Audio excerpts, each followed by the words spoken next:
Hey, welcome to 23 Degrees Sideways. We're going to talk a little bit about what it means to live on a boat full time and kind of like with a little bit of history behind it, a little bit of what boat culture is like. Or has been like, or why things are different now. I don't know. This is kind of a hard topic to start with because sailing. I'm going to go with sailing right now and not so much into the power boating scene. Although this applies very much to power boating, and some of my references are very heavily into boat designers. So, people who live by boats, coastal sailors, fishermen, not long distance global trade, but just people who live through work boats, tend to be on shore as much as they can. That's kind of like, you love the boat, you love your lifestyle, but and you might have a hobby boat. You'll actually see these in various places. In Ventura, California, in the harbor, there's a little cafe, or used to be. I haven't cruised up there in a while. There used to be a neat little cafe that had a working fisherman's hobby boat, and what it was is the little fun boat for a working fisherman. He built this because he spent his whole life doing fishing, and he wanted to build himself a nice, perfect boat. And so what he did was he built a 16-foot double-ended strip-planked clinker actually, rowboat with a little sailing rig and a little centerboard, and it had two rowing stations and all the little fittings and all the little trim, and everything was so perfect. And it was hanging up there because he retired, died, whatever, and they got it, and it was hanging from the ceiling upside down to show off all the work. And that's where the dream comes in. It's an expression of the dream of life at sea, life on the water, is these perfect little things. There's a guy in Newfoundland. They recently did a documentary on him. You just look up Newfoundland documentary boat on YouTube. You'll see this old guy. He's in his 70s, and he's hilarious and funny and great, and just a great guy. He's been building boats forever, right? His whole life. And they talk about how you find the tree up there with the curve in it, and you save the curved pieces of wood, and then 10 years down the line you use it on a boat because the curve matches what you're doing. And they don't build from plans, and it's all hand built, and it's all very cool. And they have these little work boats, and the work boats tend to run with these little one lung single cylinder diesels that you hand start. You actually hand start them by spinning the flywheel, and you can start them in forward or reverse. And it's just an elegant little thing, and they do their coastal fishing with that. And they're bright painted, and they're just kind of cool little workboats.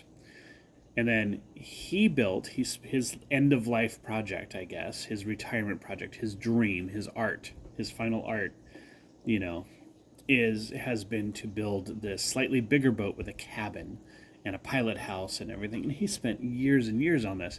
And he goes down and he messes with it, but it's fairly obvious he doesn't live on it, right? He has a boat shop, like workshop, warehouse type building where he's building boats, and he has a house and a wife and grandkids and great grandkids at this point, and it's all fine. But he's got this boat that's almost like a hobby project or a retirement project, but it's not supposed to be what he lives on. He probably internally has the dream, or had the dream.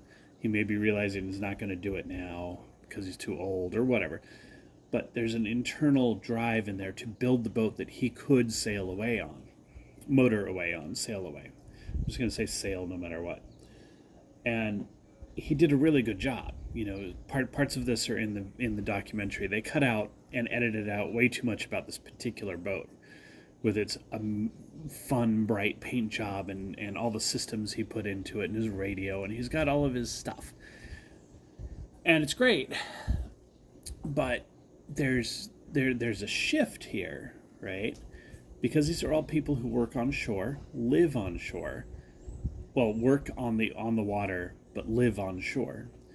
You go out and you work down here in what they call the Low Country, in the Chesapeake Bay area. You've got what they call a dead rise, and dead rise is called that because of the extreme amount of dead rise, which is actually a functional measurement part of a boat.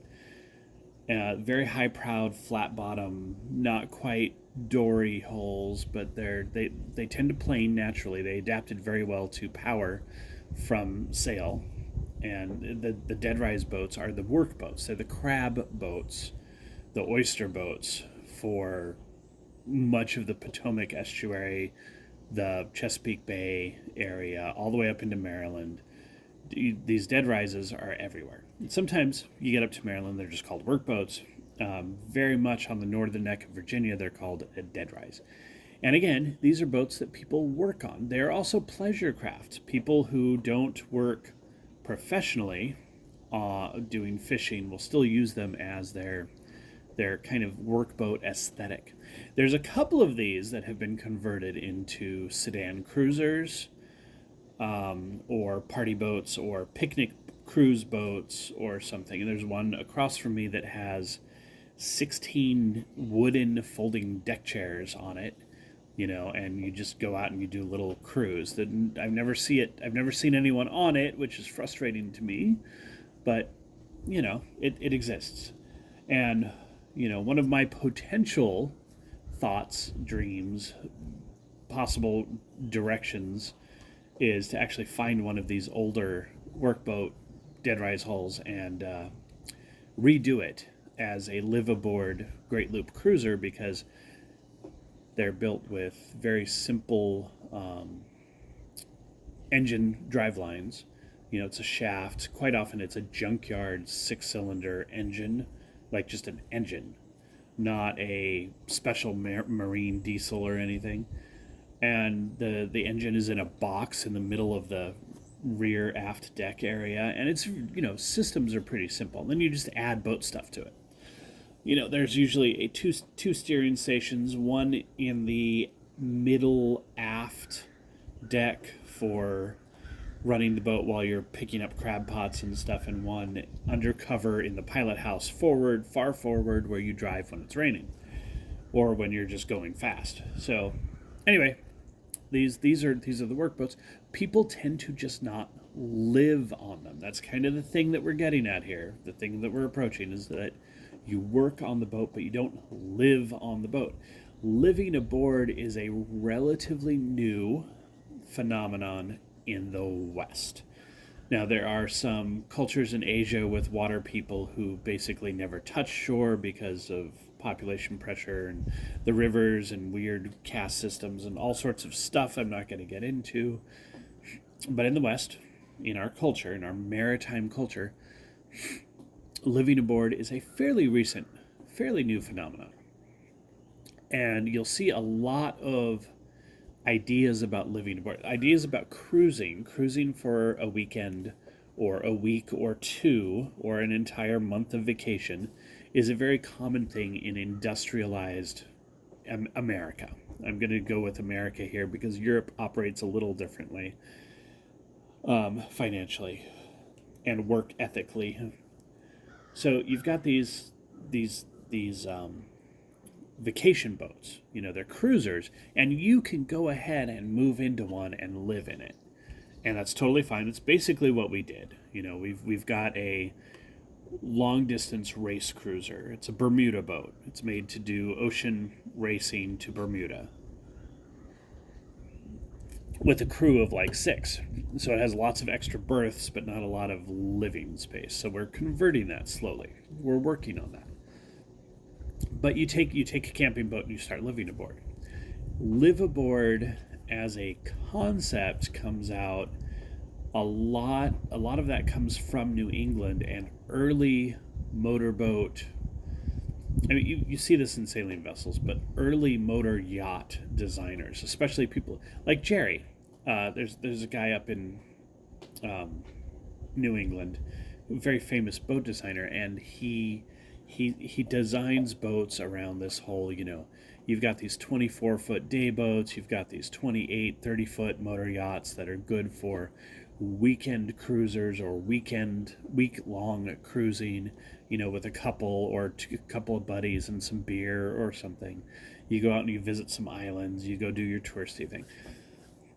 And then when he talks about a liveaboard, he extends that out. That's 48, 53 feet because you have to have your whole life on there. And there's a point to that.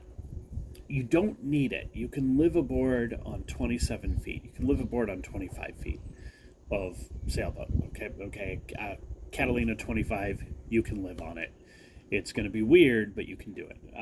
Cape Dory 25, especially the second model with the standing headroom, you can totally live on that. Couple can cruise permanently on that and not really have anything except some long-term storage somewhere for whatever stuff. And it doesn't actually matter if it burns up. So what the yacht designer talks about and thinks about when he goes into that 48, 50 foot minimum size for liveaboard is things like actual working offices, work tables. It's a motor yacht. And even if you're going with a displacement hull diesel duct style motor yacht, or even if you're going with a power auxiliary, like you have a sailboat with an engine, that workbench with a vise and a tool rack, that's a pretty big deal. That's a big difference. It's probably the biggest thing that I miss on the size boat we have is that miniature workshop space. Okay, that's a big deal. And that's where you get into this extra length is you have an actual engine room with a little, it might only be 16 inches deep and 36 inches wide and have a vise on one end, a 5-inch vise. But that's all that workspace, that work table, that's a big deal in maintaining the boat. It's a big deal in fixing things. It's a big deal in making new stuff because you're always going to make new stuff for your boat. The extra deck space, the extra space topsides without strings or poles or stuff on it. Hatches, there's stuff that takes up your deck. And the longer your boat, the less percentage of your deck is being taken up. So this is where this comes in. This is where the idea of liveaboard really comes into being historically in the U.S. is with these larger motor yachts where people start to live aboard. And, at first it's kind of an economic upper middle class thing. It's a little bit quirky, but it's doable, and you can go harbor because there's no shortage of marinas at this point in history. You can go harbor yourself and live at the slip whenever you need to, as long as you need to. Oh, hey, you're going to have gallbladder surgery. You stay in the slip for 5 weeks. No big deal. And then you go out and you cruise and you go to a different slip. And now, of course, we have a lot of boats that sit and don't get used much. We've been here at this particular spot for the summer, and there are still about 30% of the boats and slips that are rented but no boats in them. 40% that have seen no visitors at all. And every one of those I've verified nothing this year at all, and we're here in August. You have a lot of that now where the slips are, the marinas are crowded. They're hard to maintain. There's increasing regulation around them. And there's a lot of old boats that people just don't know what to do with, so they keep paying the slip fees, and there it goes. All your space is gone. So it's a different world. There's a lot more anchoring necessary, a lot more consideration for how and where you're going to live. But living aboard really comes into its own in that sense, that anchoring, mooring buoys, cruising, movement in the modern era, the last 10 years even, because of electronics and computing. Navigation is no longer a struggle. You can do it on your phone. You can have programmed steering on your boat, self-driving, that's functional, easy, and just works really well. You have to maintain your watch and be at your helm and watch out for collisions and things, safety factors. But the driving part, the boat will do it. Battery technology and appliance technology, stuff technology. You no longer need a desktop PC running on 120 volts of AC power to do computing. You can do more than that off of a Chromebook, and the power usage is just ridiculously small. You put up 200 watts of solar and you're good to go.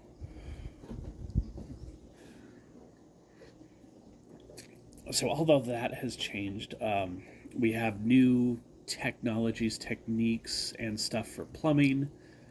Composting heads or dry heads have come a long way.